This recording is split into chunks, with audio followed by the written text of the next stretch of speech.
안녕하세요, 여러분. 혹시 유산균 석 달 먹었는데 변비는 그대로. 도대체 뭐가 문제인지 모르겠다는 생각 해보신 적 있으신가요? 저는 비싸고 효가 좋다는 유산균을 석 달 먹어봤는데 효가 없어서 서랍에 그대로 남아있어요. 나중에 알고 보니 제가 완전히 잘못 먹고 있었던 거예요. 그때 제대로 알았더라면 몇십만 원 아끼고 건강도 벌써 좋아졌을 텐데 말이죠. 혹시 지금 매일 먹는데 뭐가 달라진 건지 모르겠고, 이거 진짜 효과 있는 건가 의심되시나요? 정말 답답하시죠? 그런데 여기서 포기하시면 정말 손해예요. 오늘 이 영상에서 제대로 된 방법 전부 알려드릴 겁니다. 저처럼 시행착오 겪지 마시고 오늘 이 영상 하나로 제대로 알아가세요. 그럼 바로 시작하겠습니다. 자, 유산균을 먹어도 효과가 없는 이유, 크게 세 가지입니다. 첫 번째, 내 몸에 안 맞는 유산균을 먹고 있다는 거예요. 감기약도 사람마다 잘 듣는 게 다르잖아요. 유산균도 똑같습니다. 우리 장 속에는 수백 종류의 세균이 살고 있는데 이 구성이 사람마다 전부 달라요. 변비에는 장 움직임을 활발하게 만드는 유산균이 필요한데 면역력용 유산균을 사서 먹으면 당연히 효과가 없죠. 두 번째, 너무 짧은 기간만 먹는다는 겁니다. 유산균은 약이 아니에요. 감기약처럼 2, 3일 만에 낫는 게 아니라 천천히 몸을 개선시키는 겁니다. 변비 같은 간단한 문제도 최소 석 달은 꾸준히 먹어야 하고 면역력이나 혈당 문제는 6개월 이상 먹어야 효과를 봅니다. 세 번째, 먹는 방법이 잘못됐다는 겁니다. 저도 그랬거든요. 저녁에 다른 영양제랑 한꺼번에 먹었어요. 그런데 유산균은 공복에 먹어야 해요. 위산이 적을 때 먹어야 유산균이 살아서 장까지 가거든요. 그리고 뜨거운 물과 먹으면 유산균이 다 죽어버립니다. 이 세 가지가 유산균 효과 못 보는 주요 이유였습니다. 그럼 이제부터 증상별로 어떻게 해야 하는지 구체적으로 말씀드리겠습니다. 변비로 고생하시는 분들을 위한 구체적인 방법. 변비, 정말 괴로우시죠? 아침마다 화장실에 30분씩 앉아 있어도 안 나오고 억지로 힘주다 보면 치질도 생기고 저도 한때 그랬습니다. 먼저 아침 루틴부터 바꾸셔야 합니다. 아침에 일어나시면 제일 먼저 미지근한 물 한 잔 드세요. 찬물 말고 미지근한 물이요. 그리고 바로 유산균 하나를 드시는 겁니다. 이게 정말 중요해요. 공복 상태일 때 먹어야 위산의 영향을 덜 받고 유산균이 살아서 장까지 갑니다. 제가 세면대 옆에 유산균 통을 놔뒀거든요. 그래야 깜빡 안 하고 매일 먹게 되더라고요. 여러분도 잘 보이는 곳에 두세요. 그다음 아침 식사는 30분 후에 하시는 게 좋습니다. 유산균이 위를 지나가 시간을 주는 거죠. 점심 식사 후에는 사과를 한 개 드세요. 사과에 들어있는 식이섬유가 정말 중요합니다. 식이섬유는 쉽게 말하면 장 청소를 해주는 거예요. 유산균이 장 환경을 좋게 만들어주고 식이섬유가 장을 청소해주니까 둘이 만나면 시너지가 나는 거죠. 사과 말고 다른 과일은 안 되냐고요? 배도 좋고 키위도 좋아요. 그런데 사과가 제일 무난하고 식이섬유도 풍부하거든요. 하루 한 개면 충분합니다. 그리고 물을 정말 많이 드셔야 해요. 하루에 8잔 이상이요. 이게 진짜 중요합니다. 변비의 큰 원인 중 하나가 수분 부족이거든요. 장에서 변이 딱딱하게 굳어버리는 거예요. 물을 충분히 마시면 변이 부드러워져서 나오기가 훨씬 쉬워집니다. 아침에 한 잔, 점심 전에 한 잔, 점심 후에 한 잔, 오후에 2잔, 저녁 전에 한 잔, 저녁 후에 한 잔, 자기 전에 한 잔. 이렇게 하면 8잔이에요. 처음엔 귀찮으실 수 있는데 일주일만 하시면 습관이 됩니다. 그리고 한 가지 더, 아침에 일어나서 배를 마사지해 주세요. 배꼽을 중심으로 시계 방향으로 원을 그리면서 부드럽게 문질러 주는 거예요. 5분만 해도 장의 움직임이 활발해집니다. 이걸 하고 나서 화장실 가면 훨씬 수월해요. 여기서 정말 중요한 게 있어요.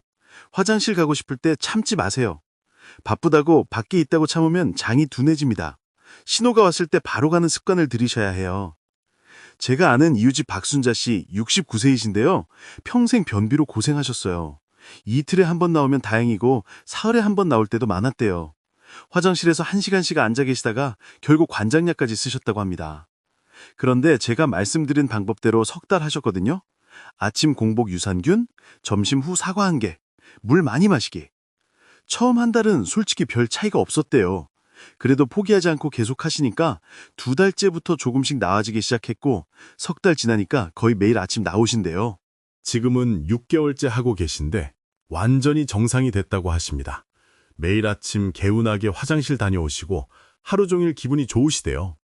본인 말씀으로는 30년 만에 처음으로 변비 없는 삶을 산다고 하시더라고요. 소화가 잘 안 되시는 분들을 위한 구체적인 방법. 나이가 들면 소화 기능이 떨어지죠? 조금만 먹어도 배가 더부룩하고 가스도 차고 트림도 자주 나오고 저도 요즘 그렇습니다.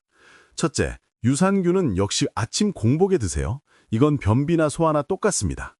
둘째, 매 끼니 드실 때 천천히 드세요. 그리고 최소한 30번은 씹으세요. 이게 진짜 중요합니다. 우리가 젊을 때는 대충 씹어도 위정이 잘 소화시켰는데 나이 들면 위장도 약해지거든요. 그러니까 입에서부터 최대한 잘게 부숴서 넘겨야 위장이 편합니다. 제가 아는 분 중에 한 분은 처음에 이게 너무 답답하다고 하셨어요. 음식을 30번씩 씹으면 식사 시간이 너무 오래 걸린다고요. 그런데 일주일만 참고 하시니까 습관이 됐대요. 그리고 신기하게도 배가 더부룩한 게 많이 줄었다고 하시더라고요. 여러분, 30번 씹는 게 처음엔 어색할 수 있어요. 그럼 이렇게 해보세요. 음식을 입에 넣고 젓가락을 내려놓으세요. 그리고 천천히 씹는 겁니다. 다 씹어서 삼킬 때까지 젓가락을 들지 마세요. 이렇게 하면 자연스럽게 천천히 먹게 됩니다. 셋째, 식사량을 조금 줄이세요. 나이가 들면 소화 능력이 떨어지는데 젊을 때만큼 먹으면 위장이 힘들어요. 한 끼에 80%만 드세요. 배부를 때까지 먹지 말고 조금 덜 찬 것 같을 때 수저를 놓으시는 거예요. 넷째, 식사 후에는 바로 눕지 마세요. 최소 30분은 걷거나 앉아 계세요. 바로 누우면 위산이 역류할 수도 있고 소화가 잘 안 됩니다. 다섯째, 식사 중간에 물을 너무 많이 마시지 마세요. 물을 많이 마시면 위액이 희석돼서 소화가 잘 안 됩니다. 식사 중에는 몇 모금만 마시시고 물은 식사 30분 전이나 식사 1시간 후에 충분히 마시세요. 여섯째, 발효 음식을 드세요. 김치, 된장찌개, 청국장 같은 거요. 이런 음식들에도 좋은 균들이 들어있어서 유산균과 함께 작용하면 시너지가 납니다. 제가 아는 이철수 씨, 62세신데요. 소화가 안 되는 게 정말 문제였어요. 조금만 먹어도 배가 더부룩하고 가스가 차서 방귀도 자주 나오고 골프 치러 가도 중간에 배 아파서 고생한 적이 한두 번이 아니었대요. 이분도 제가 알려드린 방법으로 석 달 하셨습니다. 아침 공복 유산균 천천히 30번 씹기, 식후 30분 걷기. 처음엔 힘들어 하셨어요. 특히 30번 씹는 게 너무 답답하다고요. 그런데 일주일만 참으시니까 습관이 됐대요. 그리고 한 달쯤 지나니까 배 더부룩한 게 많이 줄었고 2달째부터는 가스도 거의 안 차고 3달 지나니까 완전히 편해지셨대요. 지금은 골프 치러 가도 전혀 불편함이 없으시고 라운딩 끝나고 막걸리 한잔 하시는 여유도 생기셨다고 합니다. 면역력이 약해서 자주 아프신 분들을 위한 구체적인 방법. 감기도 자주 걸리고 몸살도 잘 나고 입술에 물집도 자주 생기고 이런 분들은 면역력이 떨어진 거예요. 면역력은 나이가 들수록 자연스럽게 약해지는데 장 건강과 밀접한 관련이 있습니다. 놀라운 사실이 있어요. 우리 몸의 면역세포 중 70%가 장에 있대요. 그러니까 장이 건강해야 면역력도 좋아지는 거죠. 첫째, 유산균을 정말 꾸준히 드셔야 해요. 면역력을 위해서는 최소 석 달 이상, 가능하면 6개월 이상 드셔야 합니다. 한두 달 먹고 그만두시면 절대 안 돼요. 달력을 벽에 걸어두시고 유산균 먹은 날마다 동그라미 표시를 하세요. 오늘까지 50일 연속으로 먹었는데 오늘 안 먹으면 아깝잖아요. 그래서 계속하게 됩니다. 둘째, 따뜻한 물을 자주 마시세요. 찬물보다는 미지근하거나 따뜻한 물이 좋습니다. 장이 차가우면 면역력이 더 떨어지거든요. 하루에 8잔 이상 마시되 가능하면 따뜻한 물로 드세요. 셋째, 발효 음식을 정말 많이 드세요. 김치, 된장찌개, 청국장 같은 거요. 특히 김치가 좋아요. 김치에는 유산균이 엄청나게 많이 들어있거든요. 매 끼니마다 김치를 조금씩이라도 드세요. 넷째, 충분히 주무세요. 면역력과 수면은 정말 밀접한 관련이 있어요. 잠을 제대로 못 자면 면역력이 뚝 떨어집니다. 하루에 최소 7시간은 주무셔야 해요. 밤 11시 전에 주무시는 게 좋습니다. 11시부터 새벽 3시까지가 면역력이 회복되는 시간이거든요. 다섯째, 스트레스를 줄이세요. 스트레스도 면역력을 떨어뜨리는 큰 원인이에요. 산책을 하시거나 취미 생활을 하시거나 친구들을 만나서 수다 떠시거나 하세요. 웃음도 정말 좋아요. 제 친구 최미경 씨, 58세이신데요. 면역력 문제가 정말 심각했어요. 1년 내내 감기를 달고 사셨어요. 환절기만 되면 꼭 감기 걸리고, 여름에도 에어컨 바람만 쐬면 목이 아프고, 병원비만 한 달에 10만 원씩 나갔다고 하십니다. 이분은 유산균을 6개월 하셨어요. 처음 석 달은 솔직히 별 차이가 없었대요.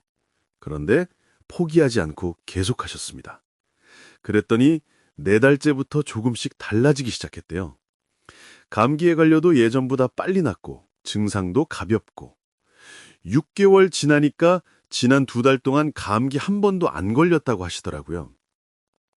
지금은 1년째 하고 계신데 완전히 다른 사람이 됐다고 합니다.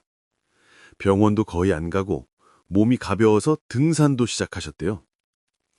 혈당이 걱정되시는 분들을 위한 구체적인 방법. 당뇨 전 단계이시거나 혈당 관리가 필요하신 분들도 계실 겁니다. 유산균이 혈당 조절에도 도움이 된다는 연구 결과들이 많이 나오고 있어요. 그런데 유산균만으로 혈당을 조절하기는 어렵습니다. 식습관을 반드시 함께 바꿔야 해요. 첫째, 유산균은 아침 식전에 드시고요. 둘째, 식사 순서를 바꾸세요. 이게 정말 중요합니다. 밥부터 먹지 마시고 채소를 먼저 드세요. 그 다음에 고기나 생선 같은 단백질을 드시고 맨 나중에 밥을 드세요. 왜 그럴까요?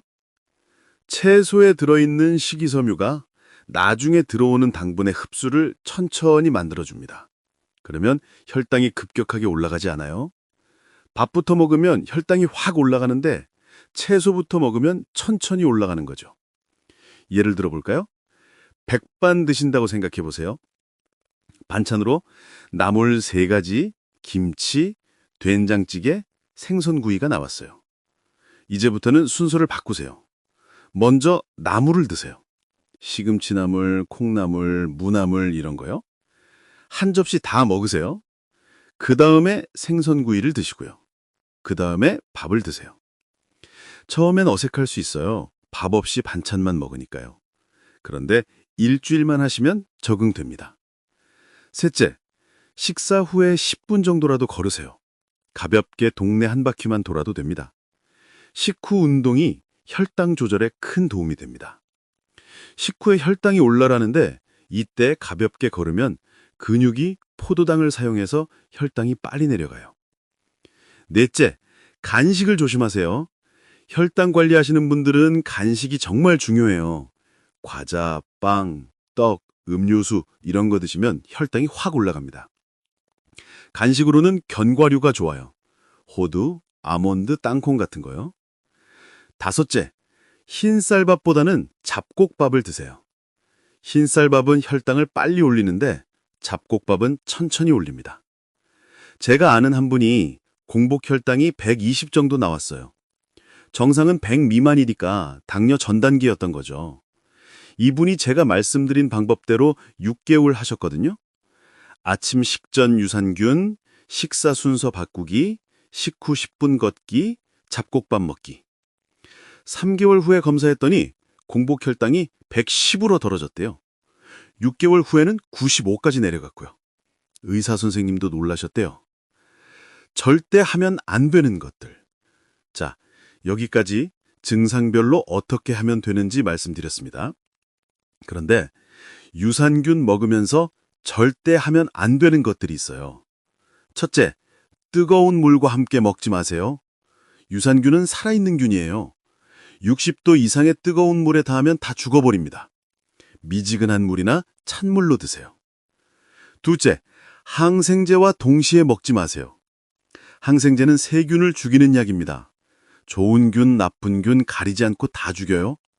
항생제 드실 때는 유산균을 최소 2시간 간격을 두고 드시거나 아예 항생제 다 먹고 나서 드시는 게 낫습니다. 셋째, 하루 건너 하루씩 먹지 마세요. 유산균은 꾸준함이 생명이에요.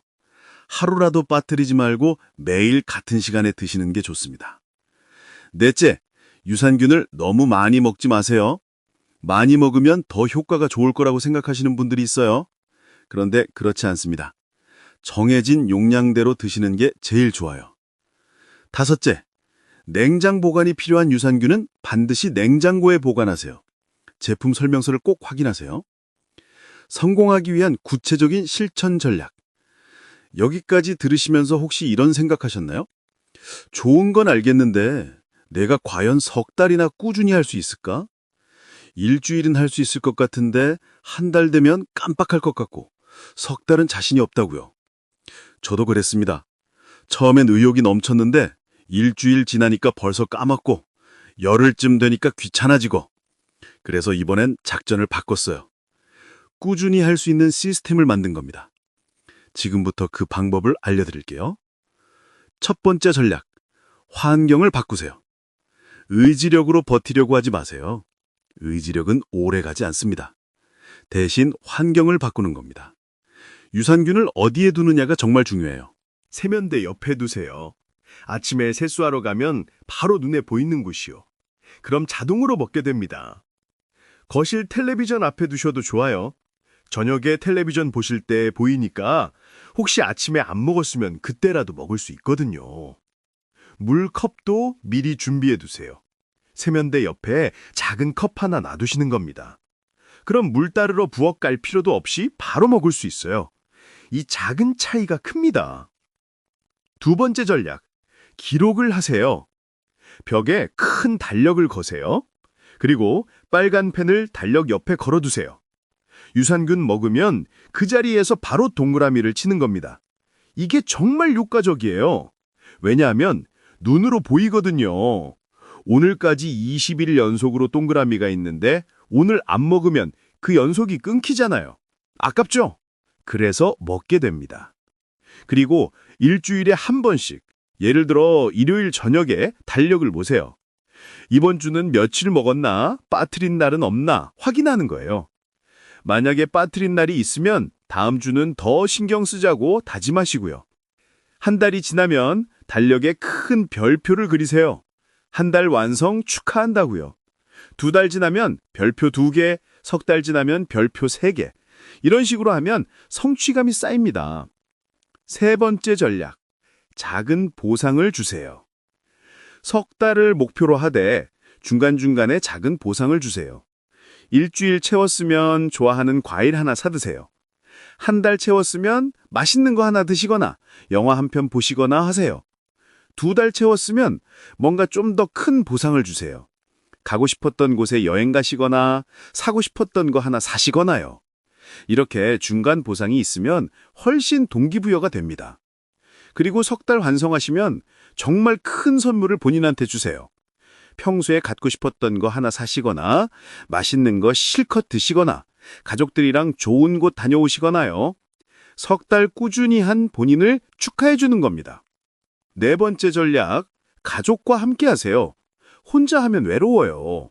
배우자나 자녀들한테 말씀하세요. 내가 지금부터 유산균 석 달 도전한다고요. 그리고 달력도 보여주시고요. 그럼 가족들이 응원해 줍니다. 오늘 유산균 먹었어요? 하고 물어봐 주기도 하고요. 이게 큰 힘이 돼요. 혼자 하는 것보다 누가 지켜봐 주고 응원해 주면 훨씬 잘하게 되거든요. 배우자분도 같이 하시면 더 좋아요. 둘이서 경쟁하듯이 하는 거예요. 누가 더 빠뜨리지 않고 잘 먹나? 이렇게 하면 재미도 있고 동기부여도 되고 일석이조예요. 다섯 번째 전략, 실패해도 포기하지 마세요. 중간에 빠뜨린 날이 있을 수 있어요. 여행 가서 깜빡할 수도 있고 아파서 못 먹을 수도 있고요. 그럴 때 포기하지 마세요. 그냥 다음 날부터 다시 시작하는 겁니다. 이틀 빠뜨렸다고 끝난 게 아니에요. 석 달 중에 이틀 빠진 거예요. 88일은 먹은 거잖아요. 그것만으로도 대단한 겁니다. 너무 완벽하게 하려고 하지 마세요. 90%만 해도 충분히 효과 있습니다. 제가 아는 한 분은 석 달 동안 6번 빠뜨렸대요. 그래도 84번은 먹었으니까 효과가 있었어요. 완벽하지 않아도 괜찮습니다. 중요한 건 포기하지 않고 계속하는 거예요. 변비가 있으신 분들께 추가로 말씀드립니다. 아침 배 마사지 정말 효과적이에요. 누워서 하셔도 되고 앉아서 하셔도 됩니다. 배꼽 중심으로 시계 방향으로 크게 원을 그리면서 부드럽게 눌러주세요. 너무 세게 누르지 마시고 편안한 정도로요. 그리고 화장실 가는 시간을 정해두세요. 매일 아침 같은 시간에 화장실에 가는 습관을 들이는 거예요. 안 나오더라도 5분 정도 앉아 계세요. 그러면 장이 그 시간을 기억해서 점점 그 시간에 나오게 됩니다. 화장실에서 발판을 사용하시는 것도 좋아요. 발을 조금 올려놓으면 장의 각도가 바뀌어서 변이 나오기 쉬워진다고 합니다. 작은 의자나 상자를 발 밑에 놔두세요. 소화가 안 되시는 분들께 추가로 말씀드립니다. 천천히 씹는 게 정말 중요한데 처음엔 30번이 어려우시면 20번부터 시작하세요. 익숙해지면 25번, 그 다음에 30번 이렇게 늘려가시는 거예요. 그리고 식사 중에 텔레비전 보지 마세요. 텔레비전 보면서 먹으면 무의식 중에 빨리 먹게 됩니다. 식사할 때는 음식에 집중하세요. 매운 음식, 기름진 음식은 줄이세요. 우리 나이엔 위장이 약해서 자극적인 음식을 잘 소화시키지 못합니다. 담백한 음식 위주로 드시는 게 좋아요. 면역력이 약하신 분들께 추가로 말씀드립니다. 수면이 정말 중요해요. 잠을 잘 자려면 낮에 햇볕을 쬐세요. 오전 11시부터 오후 2시 사이에 30분 정도 밖에 나가서 산책하세요. 햇볕을 쬐면 세로토닌이 나와서 밤에 숙면을 취할 수 있습니다. 자기 전에 스마트폰 보지 마세요. 화면의 블루라이트가 수면을 방해합니다.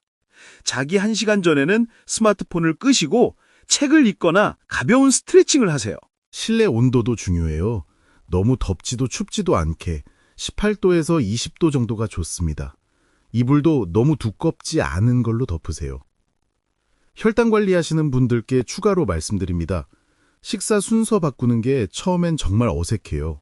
그럴 땐 이렇게 생각해 보세요. 코스 요리 먹는다고요. 코스 요리는 샐러드 나오고 스테이크 나오고 맨 나중에 밥이나 빵이 나오잖아요. 우리도 그렇게 먹는 거예요. 혈당 측정기가 있으시면 식전 식후로 재보세요. 채소 먼저 먹었을 때와 밥 먼저 먹었을 때 혈당이 얼마나 다른지 직접 확인하시면 더 동기부여가 됩니다. 간식 시간도 정해두세요. 아무 때나 먹지 말고 오전 11시, 오후 3시 이렇게 정해서 드세요. 그리고 그때도 견과류나 사과 같은 건강한 간식으로요. 유산균 먹는 방법도 계절에 따라 조금씩 달라질 수 있어요. 봄에는 이렇게 하세요. 봄은 환절기라 감기 걸리기 쉽죠. 이때는 면역력이 특히 중요해요. 유산균을 더 신경 써서 드시고 따뜻한 물을 정말 많이 마시세요. 봄나물도 좋아요. 냉이, 달래, 쑥 같은 봄나물에도 좋은 영양소가 많이 들어있어서 유산균과 함께 먹으면 장 건강에 도움이 됩니다. 여름에는 이렇게 하세요. 여름엔 덥다고 찬 음식을 많이 드시는데 장 건강에는 안 좋아요. 에어컨 바람도 조심하셔야 하고요. 배를 따뜻하게 하세요. 여름철에 유산균이 더 중요해요. 왜냐하면 음식이 쉽게 상하고 식중독에 걸리기 쉬운 계절이거든요. 유산균이 장 속의 나쁜 균을 억제해 주니까 더 신경 써서 드세요. 그리고 수박, 참외 같은 과일 많이 드시잖아요. 그것도 좋은데 너무 차갑게 해서 드시지는 마세요. 실온에 좀 두셨다가 드시는 게 장에 부담이 덜 갑니다. 가을에는 이렇게 하세요. 가을은 식욕이 좋아지는 계절이죠. 먹을 게 많아서 과식하기 쉬운데 조심하셔야 해요. 과식하면 소화가 안 되고 장에 부담이 갑니다. 가을 과일 많이 드시되 너무 많이는 드시지 마세요. 사과, 배 하루 1개 정도면 충분합니다. 감도 좋은데 너무 많이 먹으면 변비 생길 수 있으니 하루 1~2개만 드세요. 겨울에는 이렇게 하세요. 겨울엔 활동량이 줄어들죠. 밖에 나가기 싫고 집에만 있게 되고 그러면 장의 움직임도 둔해집니다. 변비가 생기기 쉬워요. 겨울에도 산책을 꼭 하세요. 날씨가 춥더라도 점심때 따뜻할 때 나가서 10분만이라도 걸으세요. 실내에서 제자리 걷기라도 하시고요. 그리고 김장김치 드시잖아요. 김장김치가 유산균의 보고예요. 겨울에 김장김치 많이 드시면 장 건강에 정말 좋습니다. 유산균은 혼자만 먹지 마시고 가족들도 같이 드시면 좋아요. 배우자와 함께 남편분이나 부인분도 나이 드시면 전 건강이 안 좋아지잖아요. 같이 유산균 드세요. 같이 먹으면 서로 챙겨주게 되고 혼자 먹는 것보다 훨씬 잘하게 돼요. 아침에 둘이서 같이 유산균 먹고 식사 순서도 같이 바꾸고 식후에 같이 산책하고 이렇게 하면 부부 건강도 좋아지고 함께하는 시간도 늘어나서 좋아요. 자녀들한테도 유산균 권하세요. 요즘 젊은 사람들도 스트레스 많고 불규칙한 식사 때문에 장 건강이 안 좋은 경우가 많거든요. 명절이나 생일 선물로 유산균 사주시는 것도 좋아요. 돈이나 옷보다 건강이 제일 중요하잖아요. 자녀들 건강 챙겨주는 마음으로 유산균 선물하세요. 어린 손주들도 유산균 먹으면 좋아요. 물론 어린이용으로 따로 나온 게 있으니까 그걸로 드려야 하고요. 아이들은 장이 약해서 배 아프고 설사하는 경우가 많은데 유산균이 도움이 됩니다. 손주들이 놀러 오면 할머니, 할아버지랑 같이 유산균 먹는 시간을 만드세요. 아침에 일어나서 할머니, 할아버지랑 같이 유산균 먹고 물 마시고 이런 추억도 좋고 아이들 건강 습관도 길러지고 좋잖아요. 유산균 먹으면서 많이 궁금해하시는 것들이 있어요. 제가 자주 받는 질문들 몇 가지 답변해 드릴게요. 질문 1번. 유산균은 평생 먹어야 하나요? 꼭 그렇지는 않아요. 석 달에서 6개월 먹어서 장 건강이 좋아지면 그 다음부터는 일주일에 서너 번만 먹어도 돼요. 유지 차원에서요. 그런데 효과가 좋으면 계속 드셔도 됩니다. 유산균은 부작용이 거의 없거든요. 장기 복용해도 안전해요. 질문 2번. 비싼 유산균이 더 좋나요? 꼭 그렇지는 않아요. 물론 비싼 게 균수도 많고 종류도 다양한데 중요한 건 내 몸에 맞느냐예요. 3만 원짜리 유산균이 나한테 안 맞으면 소용없고 1만 원짜리가 나한테 잘 맞으면 그게 좋은 거예요. 가격보다는 내 증상에 맞는 균주가 들어있는지 확인하세요. 질문 3번. 유산균 먹으면 가스가 차는데 정상인가요? 처음 일주일 정도는 가스가 찰 수 있어요. 장 속 환경이 바뀌면서 일어나는 현상이에요. 일주일 지나면 괜찮아집니다. 그런데 2주가 지나도 계속 가스가 차고 불편하시면 그 유산균은 안 맞는 거예요. 다른 제품으로 바꾸세요. 질문 4번. 유산균과 다른 영양제 같이 먹어도 되나요? 대부분 괜찮아요. 종합 비타민, 오메가3, 칼슘 이런 거 같이 먹어도 됩니다. 다만 시간 차이를 두는 게 좋아요. 유산균은 아침 공복에 먹고 다른 영양제는 식후에 먹는 식으로요. 그리고 항생제는 절대 같이 먹으면 안 돼요. 질문 5번. 유산균 먹으면 살이 빠지나요? 직접적으로 살이 빠지는 건 아니에요. 다만 변비가 해결되면서 배가 좀 들어갈 수는 있어요. 그리고 장 건강이 좋아지면 신진대사도 좋아져서 체중 관리에 도움이 될 수는 있습니다. 하지만 유산균만으로 살이 빠진다고 기대하시면 안 돼요. 식이 조절이랑 운동을 같이 하셔야 해요. 여러분, 여기까지 정말 긴 이야기 들어주셔서 감사합니다. 마지막으로 왜 지금 당장 시작하셔야 하는지 말씀드릴게요. 첫 번째 이유, 늦을수록 회복이 더뎌집니다. 장 건강은 나이가 들수록 나빠져요. 지금 시작하시면 석 달 만에 좋아질 걸 1년 후에 시작하시면 6개월 걸릴 수도 있어요. 빠를수록 좋습니다. 박순자 씨가 만약 69세가 아니라 65세에 시작하셨으면 더 빨리 좋아졌을 거예요. 지금이 가장 빠른 때입니다. 두 번째 이유, 건강은 모든 것의 기본입니다. 돈이 있어도 시간이 있어도 건강이 없으면 아무것도 못해요. 여행도 못 가고 취미생활도 못하고 손주들이랑 놀아주지도 못해요. 변비 때문에 여행 못 가신 분들 많으시잖아요. 소화 안 돼서 외식 못 하시는 분들도 많고요. 면역력 약해서 집에만 계시는 분들도 계시고요. 유산균으로 장 건강 챙기시면 이런 것들이 다 해결돼요. 여행도 가고 맛있는 거 먹고 활발하게 활동하실 수 있어요. 건강이 있어야 인생을 즐길 수 있습니다. 세 번째 이유, 지금 안 하면 계속 미루게 됩니다. 사람이 심리가 그래요. 오늘 안 하면 내일도 안 하게 되고 내일 안 하면 모레도 안 하게 돼요. 그러다가 1년 후에도 똑같은 고민을 하고 계실 거예요. 1년 후에 또 유산균 영상 보면서 아, 나도 해야 하는데 하시겠어요? 지금 시작하세요. 오늘 저녁부터, 아니 내일 아침부터요. 달력도 오늘 준비하시고 유산균도 세면대 옆에 놔두시고 내일 아침부터 시작하세요. 네 번째 이유, 석 달 후의 당신은 지금의 당신에게 감사할 겁니다. 상상해 보세요. 석 달 후의 모습을요. 매일 아침 개운하게 화장실 다녀오고 식사 후에도 배가 편하고 감기도 안 걸리고 몸이 가볍고 그런 모습을 상상해 보세요. 석 달 후에 그렇게 건강해진 당신은 지금의 당신에게 고맙다고 할 거예요. 그때 시작해줘서 고맙다고요. 석 달만 고생하면 그 후로는 계속 건강하게 지낼 수 있어요. 반대로 지금 안 하시면 석 달 후에도 똑같이 고생하고 계실 거예요. 변비는 그대로, 소화는 여전히 안 되고, 감기는 자주 걸리고. 그때 가서 후회하지 마세요. 지금 시작하세요. 오늘 이 영상을 보신 여러분은 정말 행운이에요. 왜냐하면 이제 여러분은 알잖아요. 유산균을 제대로 활용하는 방법을요. 박순자 씨는 69세에 시작해서 30년 변비를 고치셨어요. 이철수 씨는 62세에 시작돼서 골프를 편하게 즐기게 됐어요. 최미경 씨는 58세에 시작해서 1년 내내 달고 살던 감기에서 벗어났어요.